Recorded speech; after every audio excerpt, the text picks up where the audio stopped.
केंद्र सरकार के निर्देशानुसार मीरा भाईंदर मनपा के अधिकारी क्षेत्र में आने वाले राज्यों और क्षेत्र में 16 जनवरी 2021 से कोविड टीकाकरण का कार्यक्रम शुरू किया गया है और विभिन्न आयु समूहों का टीकाकरण चरणबद्ध तरीके से शुरू किया गया। इस कार्यक्रम के तहत 18 वर्ष की आयु में कुल 7,86,505 लाभार्थियों का टीकाकरण किए जाने की संभावना है। हालांकि कोविड रोग की संभावित तीसरी लहर की गंभीरता को कम करने के लिए शेष सभी लाभार्थियों की पहली खुराक और लाभार्थियों की दूसरी खुराक जो देय है उन्हें जल्द से जल्द पूरा किया जाना चाहिए। इस संबंध में मीरा भाईंदर नगर आयुक्त दिलीप डोले के मार्गदर्शन में 7 अक्टूबर 2021 को चिकित्सा स्वास्थ्य विभाग की समीक्षा की बैठक हुई। अपर आयुक्त संभाजी पानपटे, उपायुक्त संजय शिंदे, चिकित्सा स्वास्थ्य अधिकारी डॉक्टर प्रकाश जाधव, टीकाकरण अधिकारी अंजलि पाटिल, चिकित्सा विभाग के कर्मचारी एवं निजी अस्पताल के चिकित्सक उपस्थित थे। इस बैठक में शहर के सभी नागरिकों का 100% टीकाकरण पूरा करने के उद्देश्य पर विशेष ध्यान दिया जाए।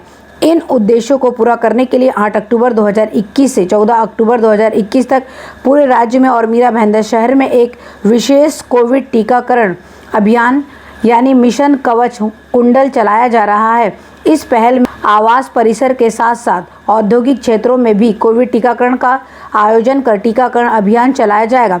साथ ही मीरा भाईंदर शहर में भीमसेन जोशी कोविड अस्पताल कोविड टीकाकरण केंद्र में 24 घंटे टीकाकरण की सुविधा स्थापित की जाएगी। साथ ही मोबाइल टीकाकरण वैन के माध्यम से शहर के विभिन्न क्षेत्रों में टीकाकरण अभियान चलाया जाएगा।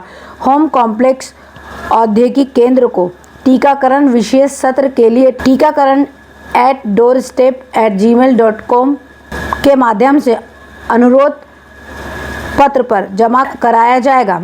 आवेदन पत्र में टीकाकरण की तिथि और समय के साथ साथ लाभार्थियों की आयु समूह, टीके की आवश्यक खुराक का उल्लेख होगा। साथ ही भेजे गए ईमेल पर आवेदन की पुष्टि करने के लिए कृपया मीरा भाईंदर नगर पालिका वॉर रूम से 02228141516 पर संपर्क करें।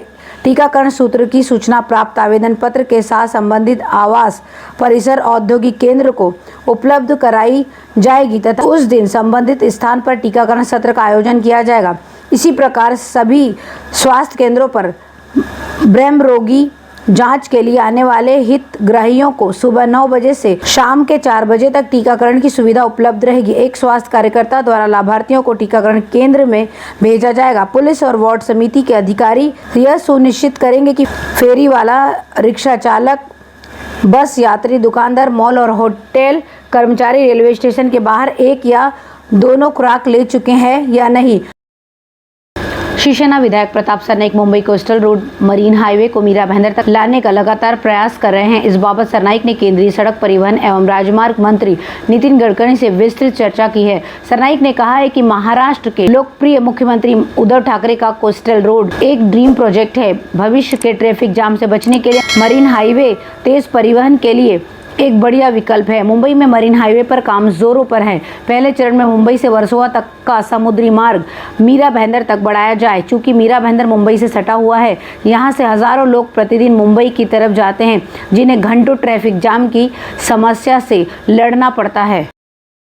मीरा भाईंदर नगर पालिका प्रशासन द्वारा शहर में संपत्तियों का सर्वे का भुगतान कर दिया गया है। भुगतान में संपत्ति के बढ़े हुए क्षेत्र पर एक उच्च कर शामिल है। आरोप है कि इसने मीरा भाईंदर के पुराने गांव के संपत्ति मालिकों पर सजा की तरह भारी बोझ डाल दिया है। मीरा भाईंदर नगर पालिका ने कोरोना की पृष्ठभूमि में विभिन्न उपायों पर 110 करोड़ रुपए से अधिक खर्च किए हैं।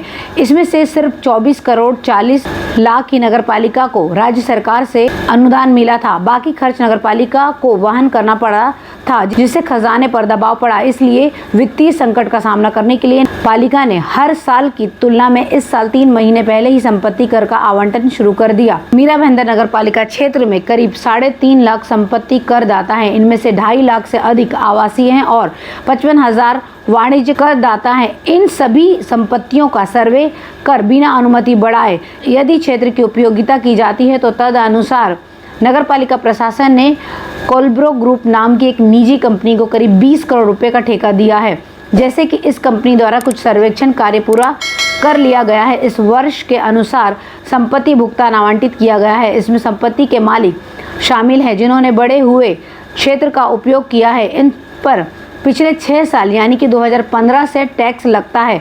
2018 के बाद आवासीय संपत्ति के लिए पेनल्टी टैक्स नियम यदि निर्माण बिना अनुमति के किया जाता है तो 600 वर्ग फुट से अधिक टैक्स चार्जिंग फिक्स कर दी गई है। हालांकि जब से पालिका ने 2015 से 2018 तक टैक्स लगाया है तब से 2 साल का पेनल्टी टैक्स लगाया गया है। साथ में बताया जाता है कि कुछ संपत्ति मालिकों ने जिन्हें नगर पालिका द्वारा भुगतान आवंटित किया गया है उन्होंने हाल ही में और निर्माण कार्य किए हैं। हालांकि लगाए गए टैक्स के चलते इसे रद्द करने की मांग की जा रही है। राज्याभिषेक अवधि के दौरान पिछले 6 वर्षों में वृद्धिशील क्षेत्र के उपयोग के लिए भुगतान के आवंटन को लेकर कुछ व्यापारियों में गुस्सा है।